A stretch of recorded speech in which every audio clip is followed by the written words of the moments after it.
सभी को जय हिंद। दोस्तों ये आपका डे 24 का सेट है। इसके पहले का आपका जो है 23 का आपका जो है सेट अपलोड है। आप उसको नहीं देखें तो जाकर के देखिए, आपका जो है प्रॉपर रिवीजन होगा। ठीक है, तो ये आपका होमवर्क सीरीज आपका डेली बेसिस पे हो ही रहा है। चलिए हम पहला प्रश्न हम देखेंगे। पहला हमारा क्वेश्चन क्या है देख लेते हैं। देखिए पहला प्रश्न है कि हाल ही में केंद्रीय औद्योगिक सुरक्षा बल में महिला बटालियन को मंजूरी किस मंत्रालय द्वारा जो है दिया गया है।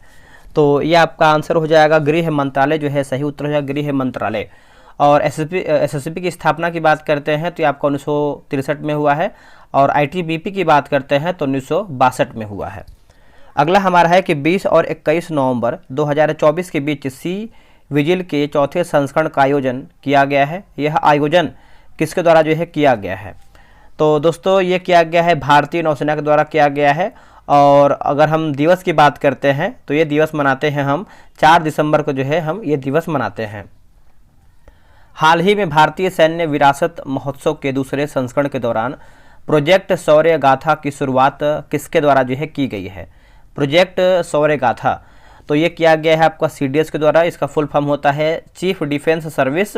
और इसका गठन की बात करते हैं तो आपका 25 दिसंबर 2019 को जो है इसका गठन किया गया है। भारतीय जवानों के लिए कम वजन की स्वदेशी बुलेट प्रूफ जैकेट अभेद है ना, अभेद किसके द्वारा जो है तैयार किया गया है। तो ये अभेद की बात करते हैं तो डीआरडीओ के द्वारा आपका जो है एक तरीके से तैयार किया गया है। और इसका गठन जो है 1 जनवरी 1958 में हुआ है। और इसका हेडक्वार्टर की बात करते हैं तो आपको नई दिल्ली में जो है डीआरडीओ का हेडक्वार्टर देखने को मिलता है। हाल ही में डीआरडीओ ने किस कंपनी के साथ मिलकर संयुक्त रूप से विकसित टैंक जोरावर का परीक्षण किया है। टैंक जोरावर का तो LNT दोस्तों हो जाएगा। आंसर देखेंगे तो आपका LNT सही हो जाएगा। हाल ही में अग्नि 4 और अग्नि 5 मिसाइल का परीक्षण क्रमशः कहां से और किसके द्वारा जो है किया गया है। तो सबसे पहले जानेंगे आपका ये जो अग्नि 4 है ये आपका उड़ीसा से हो जाएगा। और अग्नि 5 की बात करते हैं तो विशाखापट्टनम। ठीक है, और ये किसके द्वारा किया गया है तो डीआरडीओ के द्वारा दोस्तों हो जाएगा, डीआरडीओ के द्वारा। भारत की नौसेना में तलवार श्रेणी का 8वां युद्धपोत कौन सा है जिसे 2025 में भारत को दिया जाना है। तो इसका आंसर हो जाएगा तमाल, जो है सही उत्तर हो जाएगा। ऑप्शन नंबर आपका आंसर जो है आपका तमाल हो जाएगा। नौसेना द्वारा नवीनतम सर्वोत्तम जहाज INS निर्देशन का जलावरण कहाँ से किया गया है। तो दोस्तों ये किया गया है विशाखापट्टनम से किया गया है। आंसर आपको हो जाएगा विशाखापट्टनम। हाल ही में डीआरडीओ ने शक्तिशाली गाइडेड पिनाक हथियार प्रणाली का सफल परीक्षण किया है। पिनाक नाम कहाँ से जो है लिया गया है। तो दोस्तों ये कहाँ से लिया गया है तो इसका आंसर देखेंगे तो आपका ये जो आपका पिनाक नाम है शिव जी का जो धनुष होता है वहाँ से आपका जो है नाम लिया गया है। ठीक है, शिव जी के धनुष से। आगे बढ़ेंगे। अगला हमारा प्रश्न है कि हाल ही में प्रधानमंत्री द्वारा एक नया मिसाइल परीक्षण केंद्र बनाने की घोषणा किया गया है। यह किस राज्य में बनाया जाएगा। तो ये बनाया जाएगा आंध्र प्रदेश में। आंसर आपको हो जाएगा आंध्र प्रदेश, याद रखिएगा। अगला है कि अटाकामा मरुस्थल कहाँ पर अवस्थित है। देखिए अटाकामा मरुस्थल की बात करते हैं तो उत्तरी चिली में देखने को मिलता है। कहाँ पे, उत्तरी चिली में। अगला है कि आल्प्स पर्वत के उत्तरी भाग पर बहने वाले गर्म हवाओं को क्या कहते हैं। देखिए गर्म हवाओं की बात करते हैं, इसको जो है फॉन कहते हैं, स्विट्जरलैंड में है। पंपास डाउन्स और वेल्ड घास के मैदान क्रमशः कहाँ पर अवस्थित है। पंपास की बात करते हैं तो अर्जेंटीना, डाउन्स की बात करते हैं तो ऑस्ट्रेलिया, और बेल्ट की बात करते हैं दक्षिण अफ्रीका आपका सही उत्तर होगा। देवगिरी का नाम परिवर्तन करके दौलताबाद किसने रखा था। देखिए दौलता की बात करते हैं तो आपका मोहम्मद बिन तुगलक जो है सही आंसर हो जाएगा, मोहम्मद बिन तुगलक। किस सत्याग्रह के दौरान गांधी जी को महात्मा की उपाधि दिया गया और इसके यानी किसके द्वारा जो है दिया गया था। तो किसके द्वारा तो आंसर नहीं लिखे हैं, बस ये है कि आपको चंपारण सत्याग्रह के द्वारा दिया गया था। और ये 1917 में आपको दोस्तों हुआ था चंपारण सत्याग्रह। ठीक है, याद रखिएगा सभी लोग। दोस्तों महात्मा की उपाधि की बात करते हैं तो रविन्द्रनाथ टैगोर द्वारा जो है महात्मा की उपाधि जो है गांधी जी को दिया गया था। देखिए बिहारी सही का टेलीग्राम पे ग्रुप बनाया गया है। डेली बेसिस पे आपका 100 क्वेश्चन का सेट होता है। साथ में देखेंगे तो आंसर की वगैरह डिस्कशन वगैरह भी सब आपको जो है प्रोवाइड कराया जाता है। तो अगर आप अभी तक ज्वाइन नहीं किए हैं ग्रुप तो ज्वाइन हो जाइए। रहा व्हाट्सअप नंबर 8756546533। आप जो है बिहार दरोगा लिख करके मैसेज कीजिए, आपको प्रॉपर जानकारी मिल जाएगा।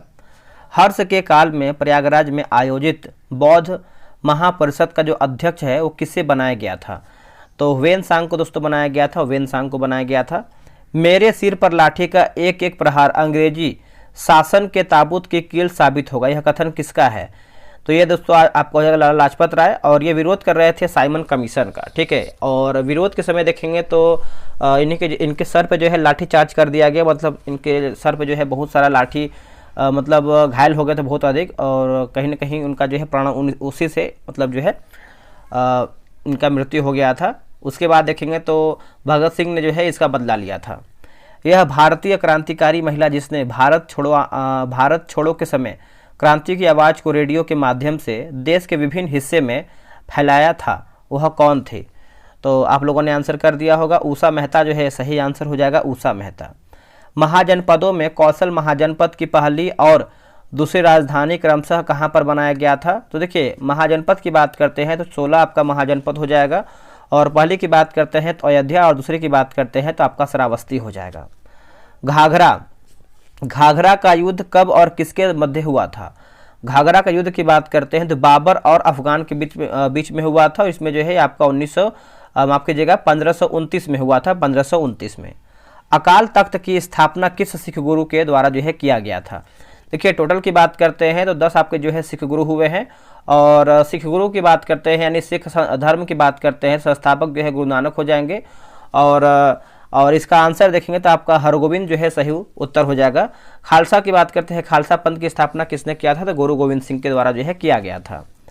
ख्वाजा मोइनुद्दीन चिश्ती को सुल्तान उल हिंद यानी हिंद के आध्यात्मिक गुरु की उपाधि किसके द्वारा जो है प्रदान किया गया था?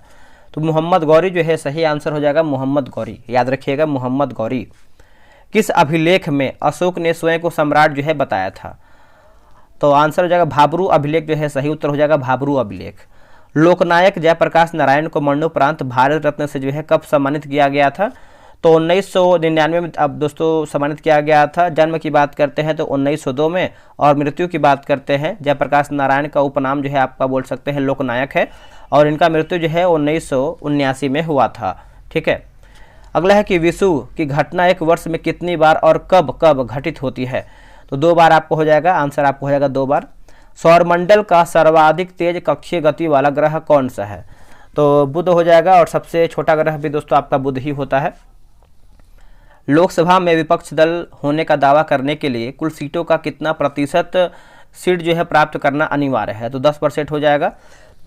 अभी प्रेजेंट टाइम देखेंगे तो विपक्ष के नेता कौन है? तो राहुल गांधी हो जाएंगे।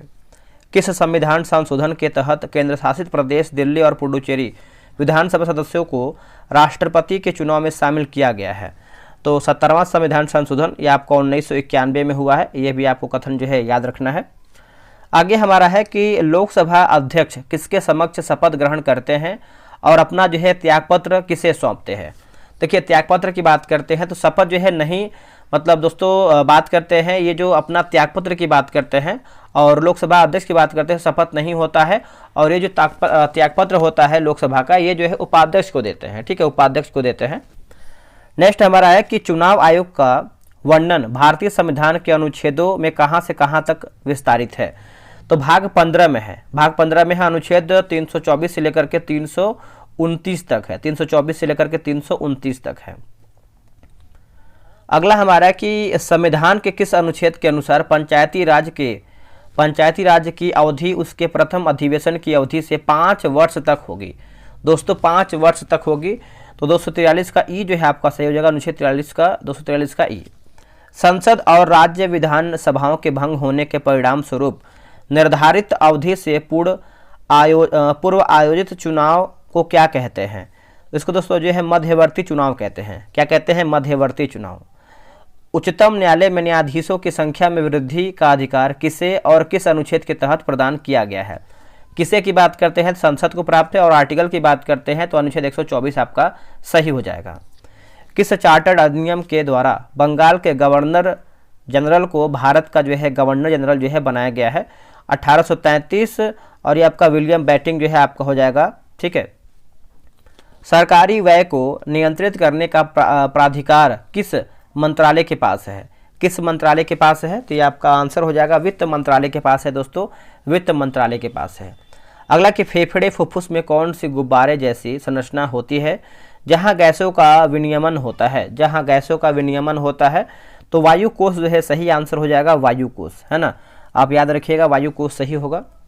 निम्नलिखित में से कौन सी गैस श्वसन प्रक्रिया में प्रयुक्त वायु का घटक है? तो आंसर आपको हो जाएगा ऑक्सीजन जो है सही हो जाएगा ऑक्सीजन। शरीर में ऑक्सीजन युक्त वायु होने की प्रक्रिया को क्या कहते हैं? इसको दोस्तों देखेंगे तो हम जो है वायवीय श्वसन कहते हैं। क्या कहते हैं? वायवीय श्वसन जो है सही उत्तर हो जाएगा।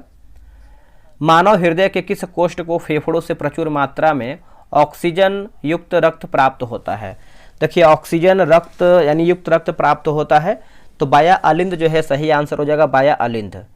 मानव शरीर में उदर गुहा और वक्षीय गुहा को कौन अलग करता है? मानव शरीर में उदर गुहा और वक्षीय गुहा को कौन अलग करता है? तो डायफ्राम जो है सही आंसर हो जाएगा डायफ्राम। जब रक्त में ऑक्सीजन की सांद्रता में कमी आती है तो श्वास लेने की गति पर क्या प्रभाव पड़ता है? दोस्तों श्वास लेने की गति में क्या प्रभाव पड़ता है? तो ये आपका जो है दोस्तों बढ़ जाता है। क्या हो जाएगा? बढ़ जाएगा। मानव शरीर में ऑक्सीजन का परिवहन सर्वाधिक किस रक्त कणिकाओं द्वारा होता है? तो किस रक्त कणिकाओं द्वारा होता है? तो ये आपका आरबीसी के द्वारा होता है, रेड ब्लड सेल है ना, तो रेड ब्लड सेल आपका सही हो जाएगा। अगला कि प्रश्वास के समय फेफड़ों में ली गई वायु में ऑक्सीजन की प्रतिशत मात्रा कितनी होती है? देखिए ऑक्सीजन की प्रतिशत मात्रा की बात करते हैं तो 16.5 से लेकर के 21% होता है। आप इसको अच्छे से याद रखिएगा, इसको भूलिएगा नहीं। कोशिका में भोजन या ग्लूकोज का ऑक्सीकरण कहाँ होता है? कोशिका में भोजन या ग्लूकोज का जो ऑक्सीकरण है कहाँ से होता है? तो आंसर जो है आपका माइटोकॉन्ड्रिया जो है सही आंसर हो जाएगा माइटोकॉन्ड्रिया।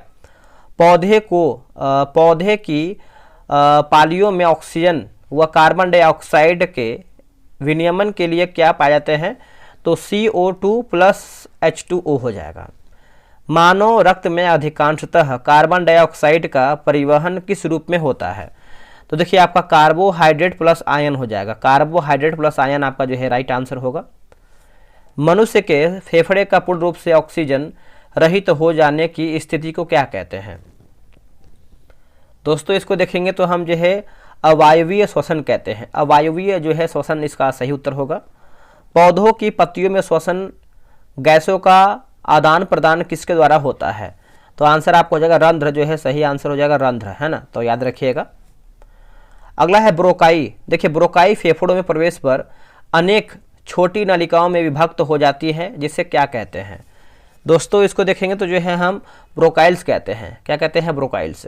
अगला है कि एरिथ्रोब्लास्टोसिस रोग का संबंध किससे है? तो ये आप कमेंट करके बताइएगा 50 का आंसर क्या हो जाएगा। ठीक है, अब आते हैं क्वेश्चन नंबर 51 पे। देखिए कोलाइड विलयन से प्रकाश को गुजरने पर प्रकाश का प्रकीर्णन हो जाता है।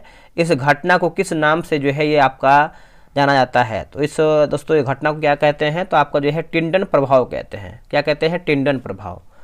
मक्खन तथा पनीर किसका उदाहरण है? देखिए मक्खन तथा पनीर की बात करते हैं तो ये आपका पायस का उदाहरण है। किसका है? पायस इमल्सन का है। ठीक है, इसको इमल्सन भी बोलते हैं। निम्नलिखित में से कौन सा विकल्प सुमेलित नहीं है? देखिए स्याही की बात करते हैं सॉल, और धुआं फॉर्म गलत हो जाएगा। धुआं जो है आपका साबुन का झाग से संबंधित है, यानी फोम जो है। ठीक है, बाकी दूध की बात करते हैं पायस, और माणिक्य परित की बात करते हैं तो आपका ठोस साल सही हो जाएगा। कोलाइड विलयन में कोलाइड के कण अनवरत टेढ़े मेढ़े मार्गों पर गति करते रहते हैं। इस गति को क्या कहते हैं? देखिए दोस्तों इस गति को आप देखेंगे तो जो है हम ब्राउनी गति कहते हैं। क्या कहते हैं? ब्राउनी गति। समान ताप एवं दाब पर सभी गैस के समान आयतन में अणुओं की संख्या समान होती है। इस नियम को क्या कहा जाता है या फिर क्या कहा गया है? इस नियम को देखेंगे तो जो है एवोगाड्रो का नियम कहते हैं। एवोगाड्रो का नियम, है ना, याद रखिएगा। किसी माध्यम में चलती हुई प्रकाश जब किसी दूसरे माध्यम से सतह से टकराती है तो प्रकाश का कुछ भाग पहले माध्यम में वापस लौट जाता है। प्रकाश की इस घटना को क्या कहते हैं? देखिए प्रकाश की इस घटना को क्या कहते हैं? तो परावर्तन का नियम कहते हैं। याद रखिएगा, परावर्तन का नियम कहते हैं। दर्पणों में किसे क्रमशः अभिसारी और अपसारी कहा गया है? देखिए अभिसारी और अपसारी कहा गया है तो अवतल को कहा गया है आपका अभिसारी, और अपसारी की बात करते हैं तो एक सेकेंड, अभिसारी को उत्तल और अपसारी को दोस्तों देखेंगे तो अवतल दर्पण कहा गया है। कान, नाक तथा गले का डॉक्टर आंतरिक जांच हेतु किस दर्पण का उपयोग करता है? तो ये करता है अवतल दर्पण का उपयोग करता है, अवतल दर्पण का। वायुमंडल के विभिन्न परतों द्वारा प्रकाश का अपवर्तन होने से तारे टिमटिमाते नजर आते हैं। यह प्रकाश की कौन सी घटना है? प्रकाश की घटना की बात कर लेते हैं दोस्तों, तो इसका आंसर क्या होगा? इसका आंसर देखेंगे तो देखिए आपका वायुमंडलीय अपवर्तनांक हो जाएगा। ठीक है, आगे बढ़ेंगे। अगला हमारा प्रश्न है क्वेश्चन नंबर 60 देखेंगे हम। देखिए 60 है कि प्रकाश की किस परिघटना के कारण तेज गर्मी वाले दिन में मरीचिका दिखाई पड़ती है। देखिए मरीचिका दोस्तों जो है दिखाई पड़ती है, तो पूर्ण आंतरिक परावर्तन जो है सही आंसर हो जाएगा, पूर्ण आंतरिक परावर्तन। सर्वप्रथम किसने सूर्य से आने वाले श्वेत प्रकाश को प्रिज्म से गुजारकर विभिन्न रंगों में जो है विभाजित किया था? तो इसका आंसर हो जाएगा न्यूटन जो है सही उत्तर हो जाएगा, न्यूटन। याद रखिएगा न्यूटन राइट आंसर होगा। स्पेक्ट्रम यानी वर्णपट का माध्य रंग किस रंग को जो है कहा जाता है? तो किस रंग को कहते हैं? इसको जो है हम हरा रंग हो जाएगा, ग्रीन। अणुओं द्वारा प्रकाश के प्रकीर्णन का अध्ययन सर्वप्रथम किसके द्वारा जो है किया गया था? तो ये किया गया था C.B. रमन के द्वारा दोस्तों किया गया था, C.B. रमन के द्वारा किया गया था। प्रकाश की किस घटना के कारण जो है तराशा हुआ हीरा चमकता हुआ दिखाई देता है? तराशा हुआ जो हीरा है चमकता हुआ जो है दिखाई पड़ता है, तो पूर्ण आंतरिक परावर्तन जो है सही आंसर हो जाएगा, पूर्ण आंतरिक परावर्तन। यदि पृष्ठ में छपे अक्षर को लेंस से देखने पर अक्षर बड़ा दिखाई दे तो वह लेंस कौन सा है? तो इसका आंसर आप देखेंगे तो अवतल लेंस हो जाएगा दोस्तों। आंसर आप देखेंगे तो अवतल लेंस हो जाएगा। स्वतंत्र भारत की पहली जाति आधारित जनगणना कब और किस राज्य में किया गया था? तो ये आपको देखिए 2011 में, और ये आपका त्रिपुरा में किया गया था। ठीक है। राष्ट्रीय योजना समिति कांग्रेस योजना का गठन कब और किसके द्वारा किया गया था? तो 1929 में किया गया था, सुभाष चंद्र बोस के द्वारा किया गया था, सुभाष चंद्र बोस के द्वारा किया गया था। भारत की पहली औद्योगिक नीति कब और किसके द्वारा जो है किया गया था? 1948 में श्यामा प्रकाश मुखर्जी के द्वारा। ठीक है। औद्योगिक नीति के किस मंडल को भारत का आर्थिक संविधान या राज्य पूंजीवाद की गीता भी माना जाता है? तो PC महालनोबिस जो है सही आंसर हो जाएगा, PC महालनोबिस। चलिए आगे बढ़ेंगे। अगला हमारा है कि भारत में वर्तमान आंकड़ों के अनुसार सर्वाधिक FDI कहाँ से आता है? देखिए सर्वाधिक FDI की बात करते हैं तो ये आपका आता है सिंगापुर से, है ना। आंसर आप देखेंगे तो सिंगापुर हो जाएगा। अगला है कि प्लांट इकोनॉमिक फॉर इंडिया पुरस्कार के लेखक कौन है? तो ये है M विश्वेश्वरैया जो है सही आंसर हो जाएगा, M विश्वेश्वरैया। नेहरू महालनोबिस पर आधारित कौन सी पंचवर्षीय योजना थी? तो ये आपका सेकंड पंचवर्षीय योजना, ये आपको 1956 से लेकर के 61 के बीच में जो है इसका अवधि माना जाता है। योजना आयोग को अंतिम योजना कौन सी पंचवर्षीय योजना जो है मानी जाती है? तो 12वीं, और 2012 से लेकर 17 तक जो है इसका बोल सकते हैं अवधि था। वर्तमान सरकार द्वारा MSP कुल कितनी अनिवार्य फसलों के लिए जो है जानी जाती है, मतलब जारी किया गया है? तो आपको हो जाएगा 22 हो जाएगा, आंसर 22 हो जाएगा। आखिरी प्रश्न है, देखिए नीति आयोग द्वारा भारत की आधारभूत संरचना का लक्ष्य जो है कब तक रखा गया है? तो ये आपका 2026 तक रखा गया है, 2026 तक। देखिए मेरा क्या उद्देश्य होता है कि आपको सबसे कम समय में आपको जो है पूरा क्वेश्चन जो है प्रोवाइड करा दें, और इससे आपका जो है समय बचेगा। अब देखिए कल का होमवर्क आप देखेंगे तो आपका जो है करंट अफेयर आपको पढ़ना है परीक्षा मंथन से 120 से लेकर के 130 पेज पढ़ना है। क्वेश्चन बैंक की बात करते हैं तो 331 से 340। पॉलिटी की बात करते हैं भाग 5 संसद पढ़ना है। हिस्ट्री की बात करते हैं तो राष्ट्रीय आंदोलन 1920 से लेकर के 1930 तक। ज्योग्राफी में भारत का परिवहन, और स्टैटिक जीके की बात करते हैं तो भारत के अनुसंधान संस्थान पढ़ना है। तो ये सब पढ़ के आइएगा। ठीक है, आप किसी भी बुक से पढ़ सकते हैं जो भी आपके पास है, या फिर लूसेंट है, घटनाचक्र है, दृष्टि है, या फिर आपका नोट्स है, मतलब किसी से ये सब टॉपिक। लेकिन हाँ, ये जो आपका करंट अफेयर है ये आपका परीक्षा मंच से पढ़ के आना है। ये जो आपका क्वेश्चन बैंक है ज्ञान बिंदु GS अकेडमी, जो आपका बिहार से का क्वेश्चन बैंक निकाला गया है, ये दोनों जो है आपका स्पेशल बुक है। बाकी आप किसी से ये पढ़ सकते हैं। चलिए आज के लिए इतना ही। जय हिंद, जय भारत।